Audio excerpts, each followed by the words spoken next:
Good morning and welcome to Caretaker's Corner, where we discuss everything that has to do with caretaking of your elderly and disabled parents, your disabled spouses, or your adult disabled children. I'm CJ and I'm here to discuss important documents. As you know, most of you, if you've been watching my channel for since July, that my dad passed away. And I didn't really go in totally blind because I had helped with my in-laws' funerals and everything, but as far as being, the only surviving heir and the person that's responsible for everything, there was a lot. And my dad didn't have like an estate or anything. But during the caretaking process, I've gone over it in a few videos about, your POA and all of that. But then it turns out there's a whole lot of other documents that you need to have. You also need to know exactly where they are and have them available at the drop of a hat. So I'm going to discuss some of the documents you need that you might not think of, because there's a lot of stuff. Like I even helped with my dad taking care of my aunt's estate, and I am amazed at how much I didn't even realize with everything we had to do with that estate about this. So I'm going to go over a few things. First thing I want to mention, there is something I just recently discovered. When you're dealing with your elderly parents, there is an elderly care lawyer. So you can actually contact an elderly care lawyer, and they can help you put all of this together and help you with the final plans for your parents. And also, I believe they help with actual care, setting up all of the, assisted living situations and stuff like that, as well as the documentation you need, wills, estates, trusts, and the like. So there is something for you if you haven't already checked it out and you have an estate, or you just have questions, because so there's a few things that a lot of people don't know until it's too late and your elderly family member has passed away. But if they had property and the like, and they were on Medicaid or receiving special government assistance, in some cases the government can come and take the property and as a way of paying it off. Which is why usually if you're on Medicaid, they specify that they can only have assets worth so much. Like if you're on disability, specifically, not necessarily Medicaid, but disability, they can specify how much your car can be worth and everything. So be sure and check the rules in your state, as well as contact actual Social Security and ask them questions. Like I said, I am not a expert of this stuff by any means. I've gone through this with multiple people, family members that I've cared for. I know of lots of people who have also gone through similar situations, and I am trying to do the best research I can to bring you the greatest information I can. I'm going to, once again, go over, I would suggest that you have either a safety deposit box, a fireproof safe, or like we have fireproof bags. The bag is the easiest because it's quick. You can run with it in case of emergency. I suggest that you have like when my dad was really bad, I just had a folder I kept in my car because I never knew what was going to happen. He was going to I guess I had to take him to the hospital several times, say 10, maybe 15 times the first year or so I had him. He was in really bad shape, and we worked really hard to get him in really good shape again, and he was doing really well. But in the beginning, it was a fight sometimes because you never knew. So I had a folder that had the power of attorney, and it had a list of his medications, a list of his diagnoses, and a list of all his doctors, and all procedures that he had had. And I mean, basically it's a medical file. So that way I could give it to whichever hospital we ended up at. He was not originally, he had lived in Tennessee for several years, almost 15 years, before he moved back here. And so all of the procedures, all of his medical records were down there. So this way I had access to them, and I could give the medical personnel the information they needed. And that is part of the information you need to have access to. In your file or in your bag is a list of all of the medications that they're taking, all procedures, medical procedures they've had done, the POA, a list of all their doctors, and that's something that you should probably carry with you. Also, with my dad, I had photos of his, on my phone, of his medical cards. You should have a copy of his Social Security and driver's license. If he has, or if your parent has alternate sources of ID, like a passport. Also, like Dad had VA, so I had a copy of his VA benefits card. So you want to be sure and keep that actually on you. Maybe not in the file, just in case it gets stolen, but you want to be able to have that where you can access it quickly, because I don't know how many times I had to provide his Social Security number and a copy of his ID when we've gone to hospitals, and definitely the insurance cards. But you also want to make sure that those items are kept safe, and those items, like, you want to keep on the person. So like for Dad or for your parents, you would want to keep maybe them in a burn bag, a bag that you could carry with you in the case of an emergency. I call it a burn bag because, like, the one we have is fireproof. So, I mean, it's just a bag, like a notebook type bag that you can open up. It has little pockets in it and everything. So it's easy to carry, but in the event that the house catches on fire, all the paperwork will still be good. So there are some things that I've recently discovered while I've been working with a lot of Dad's information, information that you really want to have access to. You want this all in one place because you do not want to have to try and put this stuff together. My dad was divorced twice, and I had to know what days he was divorced. Like, I knew he was divorced. He and my mom got divorced like 30 years ago, 20 years ago, something like that. And, but I'd never paid attention. I didn't realize I was going to need to know that.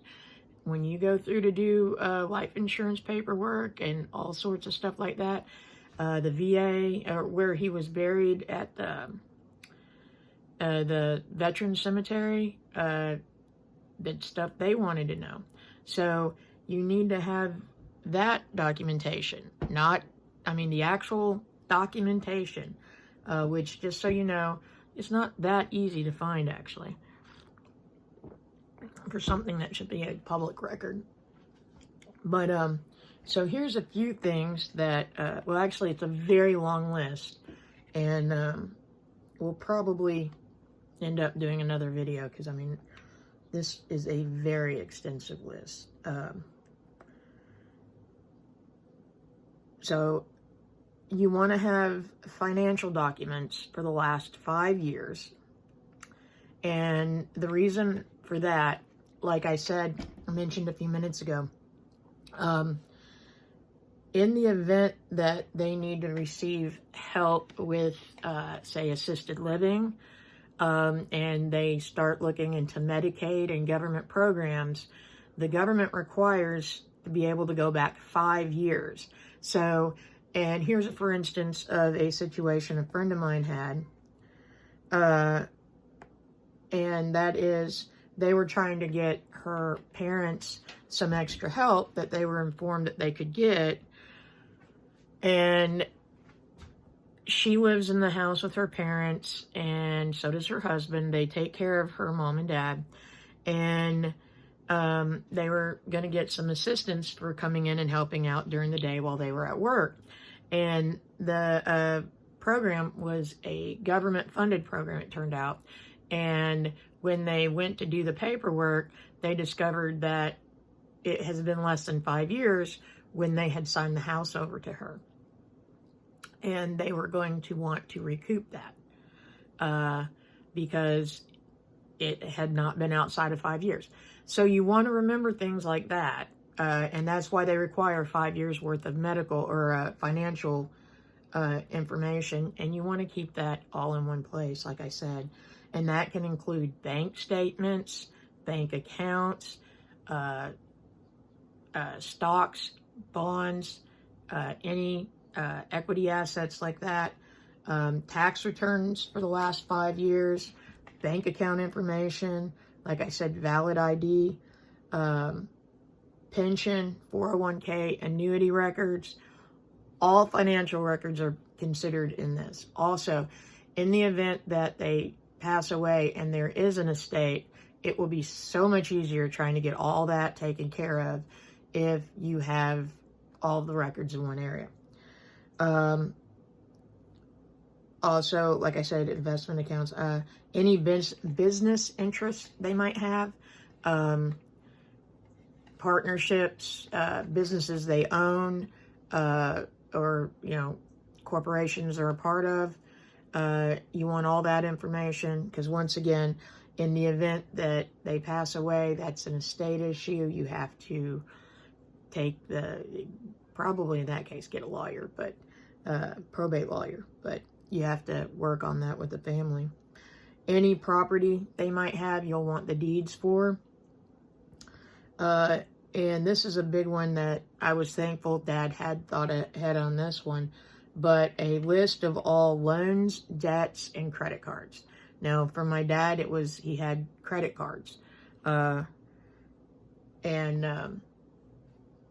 He had it all listed out with the account numbers, the different banks they were with, and his sign-on information for his computer and passwords.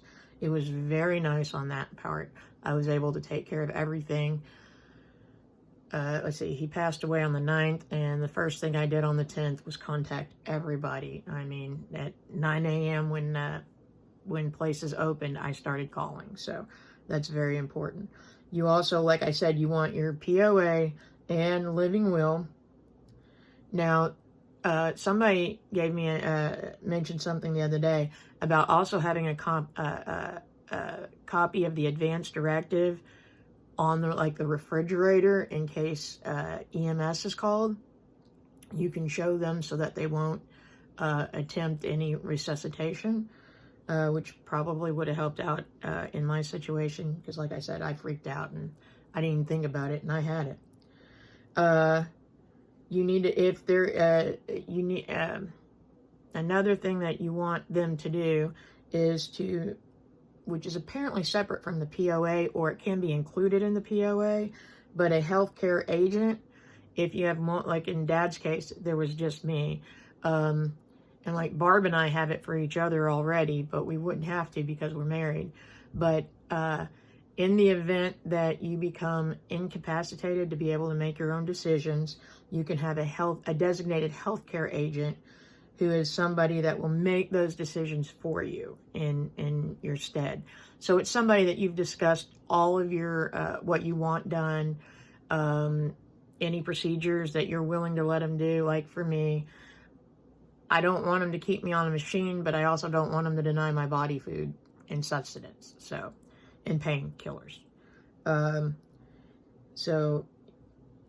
Any insurance and insurance benefits that they have. Now, obviously, we're talking about medical, so you've got your health insurance, dental, prescription, all of that. But also, because we're talking about elderly and end of life, any life insurance policies they may have, and it doesn't matter what kind of life insurance policy, whether it's just like one through the employer or it's like an accident plan or anything like that. You want to keep all those in one place so that you can easily access those.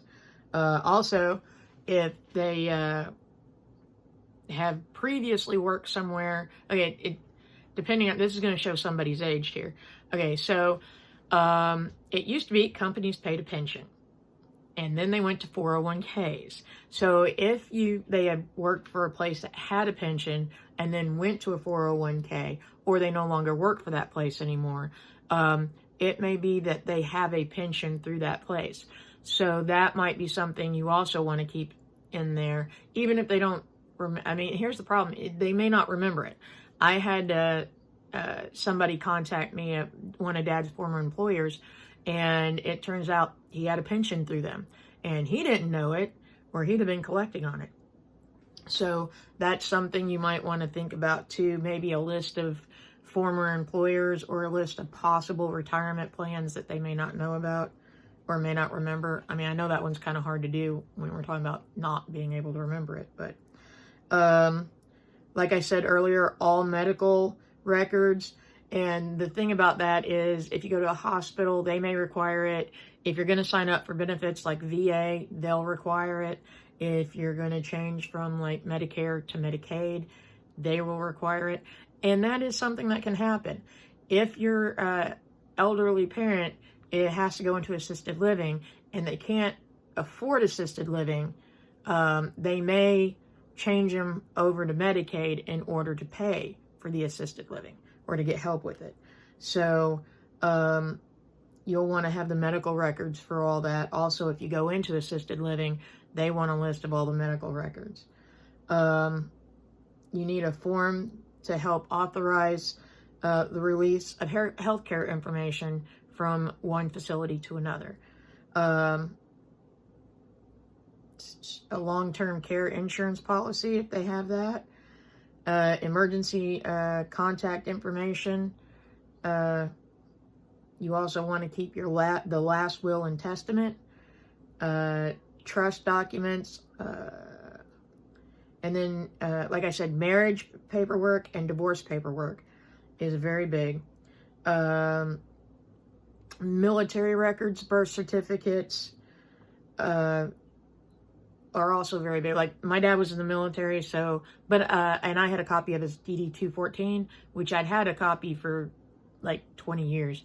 But I really never needed it until after he passed away. And, because of the military benefits, he was put entombed in a, military cemetery. So I had to have a copy of that for all of that. You also want to have a list of all of their online usernames and passwords. And you want to make sure to go through all of their devices and make sure all of the vital information is not accessible on their devices.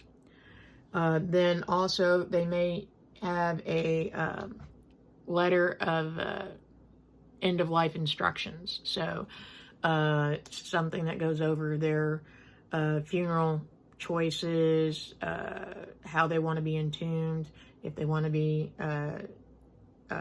cremated.